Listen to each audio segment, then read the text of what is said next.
अधिकाराचं करायचं काय? या अधिकाराचं करायचं काय? एसटीपी प्रकार रद्द, एसटीपी प्रकार रद्द, एसटीपी प्रकार रद्द. माझी म्हणे आमच्या हक्काची किंवा भ्रष्ट अधिकाऱ्यांचं करायचं काय? भ्रष्ट अधिकाऱ्यांचं करायचं काय? एसटीपी प्रकल्प एसटीपी प्रकल्प रद्द, एसटीपी प्रकल्प रद्द. माझी म्हणे आमच्या हक्काची, माझी म्हणे आमच्या हक्काची. या भ्रष्ट अधिकाऱ्यांचं करायचं काय? या भ्रष्ट अधिकाऱ्यांचं करायचं काय? अरे पैसे घेऊन नागरिकांवर एसटीपी प्रकल्प लादणाऱ्या अधिकाऱ्यांचा, पैसे घेऊन नागरिकांवर एसटीपी प्रकल्प लागणाऱ्या अधिकाऱ्यांचा एसटीपी प्रकल्प रद्द, एसटीपी प्रकल्प रद्द. टक्केवारी खाऊन प्रकल्प लादणाऱ्या अधिकाऱ्यांचा, टक्केवारी घेऊन नागरिकांच्या उरावर प्रकल्प लादणाऱ्या अधिकाऱ्यांचा एसटीपी प्रकल्प रद्द, एसटीपी प्रकल्प रद्द. अधिकाऱ्यांचं करायचं काय? टक्केवारी घेऊन काम करणाऱ्या अधिकाऱ्यांचं करायचं काय?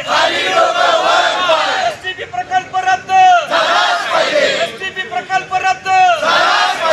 अरेन पार्क या शेजारी 44 कोटीचा एसटीपी प्रकल्प हे कोल्हापूर महापालिका फक्त भ्रष्टाचार करण्यासाठी तिथं राबवला आलेला आहे. त्या जागेची पार्श्वभूमी, त्या जागेवर कोल्हापूर महापालिकेचं रिझर्वेशन आहे, मार्केटचं रिझर्वेशन आहे. हा सध्याचा आत्ताचा काढलेला झोन दाखला आहे.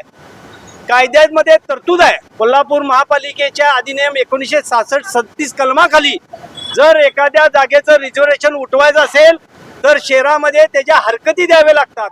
हरकती घेतल्यानंतर त्याचं हेअरिंग घ्यावं लागते. यामध्ये हजारो हरकती आल्या तर त्या नागरिकाला बोलवून आयुक्त, संबंधित सहाय्यक संचालक हे हेअरिंग घेतात.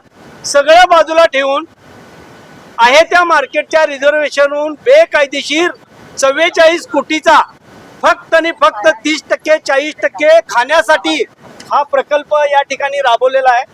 त्याचबरोबर माहिती अधिकारात हजारो पेपर, आम्ही 3500 पेपर घेतले. दिवस रात्र सगळे इथं मान्यवर आहेत, त्याने आम्ही माहितीच्या अधिकारात माहिती घेतली. तर धक्कादायक प्रकार असा आला की हा कॉन्ट्रॅक्टर अहमदाबादचा आहे. आमचं कोल्हापूर महापालिकेमध्ये आयुष्य गेलं. त्यानं टक्केवारीसाठी एकट्यानंच 3 टेंडर भरलेले आहेत आणि या भ्रष्ट अधिकाऱ्यांनी 30%, 40% कमिशनसाठी या वर्षानगरमध्ये इथल्या नागरिकांना जवळजवळ 10,000 नागरिकांचं जीवन उद्ध्वस्त होणार आहे. दुसरं, हा एसटीपी कुठं करायचा आहे? जिथं नाले एकत्र येतात, नदीच्या ठिकाणी करायचा आहे. असं न करता हा एसटीपी लादल्यानंतर परत त्यामध्ये नाले येणार आहेत आणि परत हाय तशी ती गटारगंगा वाहणार आहे. त्यासाठी आम्ही सगळेजण या ठिकाणी आलेलो आहे.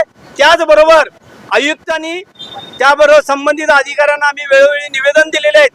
आयुक्तांनी आणि संबंधित अधिकाऱ्यांनी या 15 दिवसामध्ये हा एसटीपी प्रकल्प समक्ष जागेतून पहा म्हणून सांगितलेले आहे. चंदनाची झाडं तोडलेली आहेत, सगळं मनमानी केलेलं आहे. दुसरं, कोल्हापूर महापालिकेनं जर या 15 दिवसात तो प्रकल्प रद्द केला नाही तर आम्ही या कोल्हापूर महापालिकेच्या संबंधित अधिकाऱ्यांनी ठेकेदाराच्या विरुद्ध हायकोर्टामध्ये रिट पिटिशन दाखल करणार आहोत. याच्यापूर्वी आम्ही क्रिमिनल रिट पिटिशन दाखल करून या महापालिकेच्या अधिकाऱ्यांना 2-2 महिने जेलमध्ये घातलेले आहे. तशाच पद्धतीनं घालण्यासाठी आणि हा प्रकल्प रद्द करण्यासाठी आम्ही आज या ठिकाणी आलेलो आहोत.